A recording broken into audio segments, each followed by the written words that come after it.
Chapter 8. The Minister's Wife. June 5, 1863, I was shown that Satan is ever at work to dishearten and lead astray ministers whom God has chosen to preach the truth. The most effectual way in which he can work is through home influences, through unconsecrated companions. If he can control their minds, he can, through them, the more readily gain access to the husband, who is laboring in word and doctrine to save souls. I was referred to the warnings which God has repeatedly given, and to the duties which have been pointed out as belonging to the wife of a minister. Yet these warnings have not had a lasting influence. The testimonies given have had effect but a short time. The light has been but partially followed. Obedience and devotion to God have been forgotten. Many have disregarded the sacred obligation resting upon them to improve the light and privileges given, and walk as children of the light. If the veil could be parted and all could see just how their cases are regarded in heaven, there would be an awakening, and each would with fear inquire, "What shall I do to be saved?" The minister's wife who is not devoted to God is no help to her husband. While he dwells upon the necessity of bearing the cross and urges the importance of self-denial, the daily example of his wife often contradicts his preaching and destroys its force. In this way, she becomes a great hindrance and often leads her husband away from his duty and from God. She does not realize what a sin she is committing. Instead of seeking to be useful, seeking with true love for souls to help such as need help, she shrinks from the task and prefers a useless life. She is not constrained by the power of Christ's love and by unselfish, holy principles. She does not choose to do the will of God, to be a co-worker with her husband, with angels, and with God. When the wife of a minister accompanies her husband in his mission to save souls, it is a great sin for her to hinder him in his work by manifesting unhappy discontent. Yet, instead of entering heartily into his labors, seeking every opportunity to unite her interest and labor with his, she often studies how she can make it more easy or pleasant for herself. If things around them are not as agreeable as she could wish, as they will not always be, she should not indulge homesick feelings, or by lack of cheerfulness and by spoken complaints harass the husband, and make his task harder, and perhaps by her discontent draw him from the place where he could do good. She should not divert the interest of her husband from laboring for the salvation of souls, to sympathize with her ailments and gratify her whimsical, discontented feelings. If she would forget herself and labor to help others, talk and pray with poor souls, and act as if their salvation was of higher importance than any other consideration, she would have no time to be homesick. She would feel from day to day a sweet satisfaction as a reward for her unselfish labor. I cannot call it sacrifice, for some of our ministers' wives do not know what it is to sacrifice or suffer for the truth's sake. In former years, the wives of ministers endured want and persecution. When their husbands suffered imprisonment and sometimes death, those noble, self-sacrificing women suffered with them, and their reward will be equal to that bestowed on the husband. Mrs. Boardman and the Mrs. Judsons suffered for the truth, suffered with their companions. They sacrificed home and friends in every sense of the word to aid their companions in the work of enlightening those who sat in darkness, to reveal to them the hidden mysteries of the Word of God. Their lives were in constant peril. To save souls was their great object, and for this they could suffer cheerfully. I was shown the life of Christ. When his self-denial and sacrifice is compared with the trials and sufferings of the wives of some of our ministers, it causes anything which they may call sacrifice to sink into insignificance. If the minister's wife speaks words of discontent and discouragement, the influence upon the husband is disheartening and tends to cripple him in his labor, especially if his success depends upon surrounding influences. Must the minister of God in such cases be crippled or torn from his field of labor to gratify the feelings of his wife, which arise from an unwillingness to yield inclination to duty? The wife should conform her wishes and pleasures to duty, and give up her selfish feelings for the sake of Christ and the truth. Satan has had much to do with controlling the labors of the ministers through the influence of selfish, ease-loving companions. If a minister's wife accompanies her husband in his travels, she should not go for her own special enjoyment, to visit and to be waited upon, but to labor with him. She should have a united interest with him to do good. She should be willing to accompany her husband if home cares do not hinder, and she should aid him in his efforts to save souls.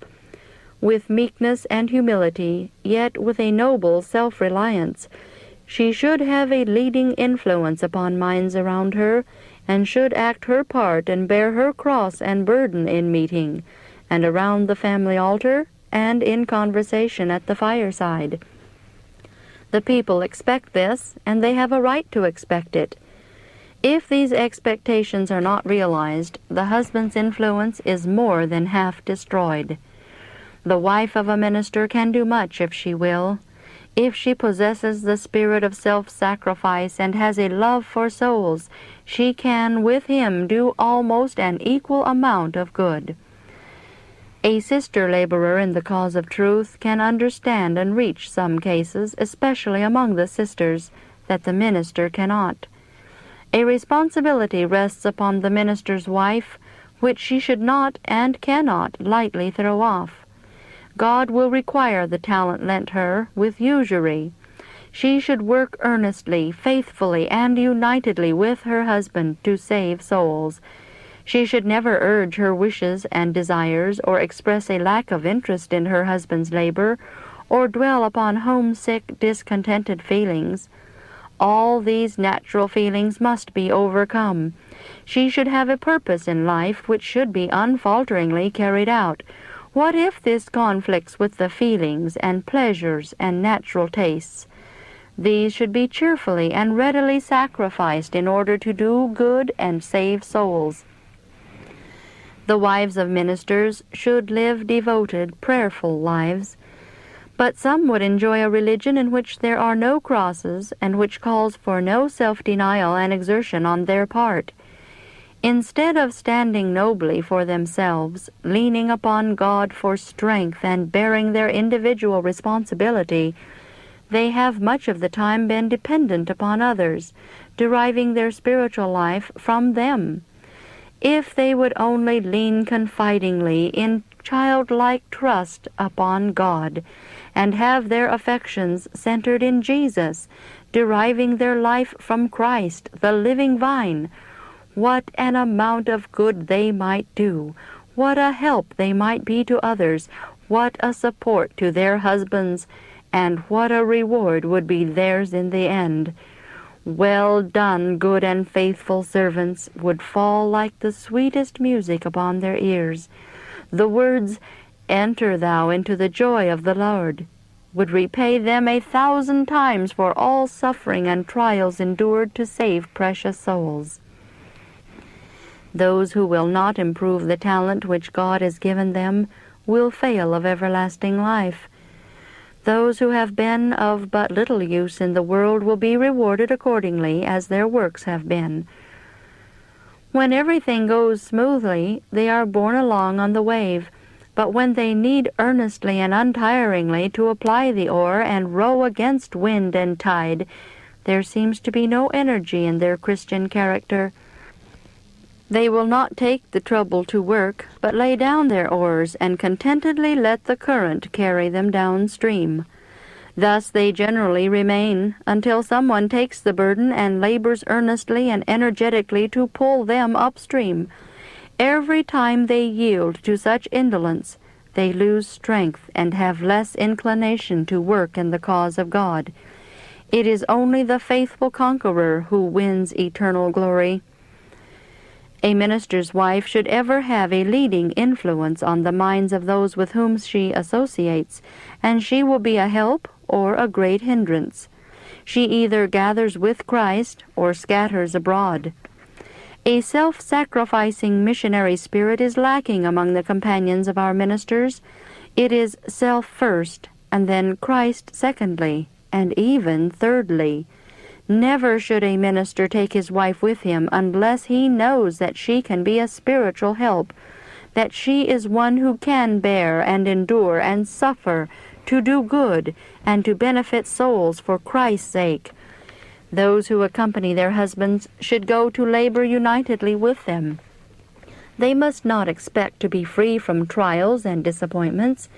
They should not think too much of pleasant feelings. What have feelings to do with duty? I was cited the case of Abraham. God said to him, "Take now thy son, thine only son Isaac, whom thou lovest, and get thee into the land of Moriah, and offer him there for a burnt offering upon one of the mountains which I will tell thee of." Abraham obeyed God. He did not consult his feelings, but with a noble faith and confidence in God he prepared for his journey. With a heart rent with anguish he beheld the proud and loving mother gazing with fond affection upon the son of promise. But he led that loved son away. Abraham suffered, yet he did not let his will rise in rebellion against the will of God. Duty, stern duty, controlled him. He dared not consult his feelings or yield to them for one moment. His only son walked by the side of the stern, loving, suffering father, talking engagedly, uttering over and over the fond name of Father, and then inquiring, "Where is the sacrifice?" Oh, what a test for the faithful father! Angels looked with pleased wonder upon the scene. The faithful servant of God even bound his beloved son and laid him upon the wood. The knife was raised, when an angel cried out, "Abraham, Abraham, lay not thine hand upon the lad." I saw that it is no light thing to be a Christian. It is a small matter to profess the Christian name, but it is a great and sacred thing to live a Christian life. There is but a little time now to secure the immortal crown, to have a record of good acts and fulfilled duties recorded in heaven. Every tree is judged by its fruit. Everyone will be judged according to his deeds, not his profession or his faith. The question will never be asked, "How much did he profess?" but "What fruit did he bear?" If the tree is corrupt, the fruit is evil. If the tree is good, it cannot produce evil fruit. Chapter 9. Patent Rights. Many of our brethren involve themselves by engaging in new enterprises which look flattering, but in a short time they find themselves disappointed and their means gone, which should have been used to support their families and advance the cause of present truth. Then come remorse, regret, and self-reproach, and some conscientious ones cast away their confidence and lose their spiritual enjoyment, and in consequence of mental distress their health also suffers. Those who believe the truth should practice economy, live upon plain, wholesome food, always making it a rule to live within their means. Brethren should never engage in new enterprises without consulting those of experience who are good managers in temporal and spiritual matters. By doing this, they would save themselves much perplexity. Brethren would better be contented with a small income and handle that little prudently, rather than run risks to better their condition and suffer continual losses thereby. Some Sabbath keepers who have engaged in the sale of patent rights have traveled among their brethren to save expense, and have induced them to invest their means in patent rights. Such will not be clear before God until they have made up the loss which these brethren have sustained.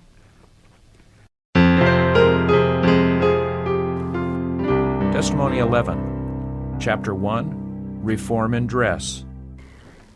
Dear brethren and sisters, my apology for calling your attention again to the subject of dress is that some do not seem to understand what I have before written, and an effort is made, perhaps by those who do not wish to believe what I have written, to make confusion in our churches upon this important subject. Many letters have been written to me stating difficulties, which I have not had time to answer. And now, to answer the many inquiries, I give the following statements, which it is hoped will forever put the subject at rest, so far as my testimonies are concerned. Some contend that what I wrote in Testimony for the Church number 10 does not agree with my testimony in the work entitled How to Live. They were written from the same view, hence are not two views, one contradicting the other, as some may imagine. If there is any difference, it is simply in the form of expression. In Testimony for the Church number 10, I stated as follows, quote, "No occasion should be given to unbelievers to reproach our faith. We are considered odd and singular, and should not take a course to lead unbelievers to think us more so than our faith requires us to be. Some who believe the truth may think that it would be more healthful for the sisters to adopt the American costume. Yet if that mode of dress would cripple our influence among unbelievers so that we could not so readily gain access to them, we should by no means adopt it, though we suffered much in consequence. But some are deceived in thinking there is so much benefit to be received from this costume. While it may prove a benefit to some, it is an injury to others. I saw that God's order has been reversed, and His special directions disregarded by those who adopt the American costume. I was referred to Deuteronomy 22:5. The woman shall not wear that which pertaineth unto a man, neither shall a man put on a woman's garment, for all that do so are abomination unto the Lord thy God. God would not have His people adopt the so-called reform dress. It is immodest apparel, wholly unfitted for the modest, humble followers of Christ.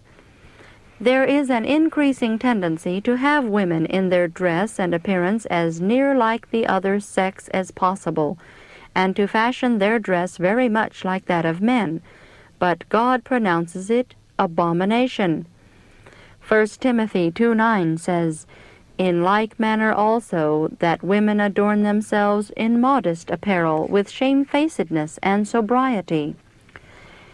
Those who feel called out to join the movement in favor of women's rights and the so-called dress reform might as well sever all connection with the third angel's message. The spirit which attends the one cannot be in harmony with the other. The Scriptures are plain upon the relations and rights of men and women. Spiritualists have, to quite an extent, adopted this singular mode of dress. Seventh-day Adventists who believe in the restoration of the gifts are often branded as spiritualists. Let them adopt this costume, and their influence is dead. The people would place them on a level with spiritualists and would refuse to listen to them. With the so-called dress reform, there goes a spirit of levity and boldness just in keeping with the dress. Modesty and reserve seem to depart from many as they adopt that style of dress. I was shown that God would have us take a course consistent and explainable. Let the sisters adopt the American costume, and they would destroy their own influence and that of their husbands. They would become a byword and a derision. Our Savior says, "Ye are the light of the world. Let your light so shine before men that they may see your good works and glorify your Father which is in heaven." There is a great work for us to do in the world, and God would not have us take a course to lessen or destroy our influence with the world. Unquote. The foregoing was given me as a reproof to those who are inclined to adopt a style of dress resembling that worn by men, but at the same time I was shown the evils of the common style of women's dress, and to correct these also gave the following found in Testimony for the Church, number 10. Quote, "We do not think it in accordance with our faith to dress in the American costume, to wear hoops, or to go to an extreme in wearing long dresses which sweep the sidewalks and streets. If women would wear their dresses so as to clear the filth of the streets an inch or two, their dresses would be modest, and they could be kept clean much more easily, and would wear longer. Such a dress would be in accordance with our faith." Unquote. I will now give an extract from what I have said elsewhere upon this subject. Quote, "Christians should not take pains to make themselves a gazing stock by dressing differently from the world, but if, when following out their convictions of duty in respect to dressing modestly and healthfully, they find themselves out of fashion, they should not change their dress in order to be like the world, but they should manifest a noble independence and moral courage to be right if all the world differ from them. If the world introduce a modest, convenient, and healthful mode of dress which is in accordance with the Bible, it will not change our relation to God or to the world to adopt such a style of dress. Christians should follow Christ and make their dress conform to God's Word. They should shun extremes. They should humbly pursue a straightforward course irrespective of applause or of censure, and should cling to the right because of its own merits.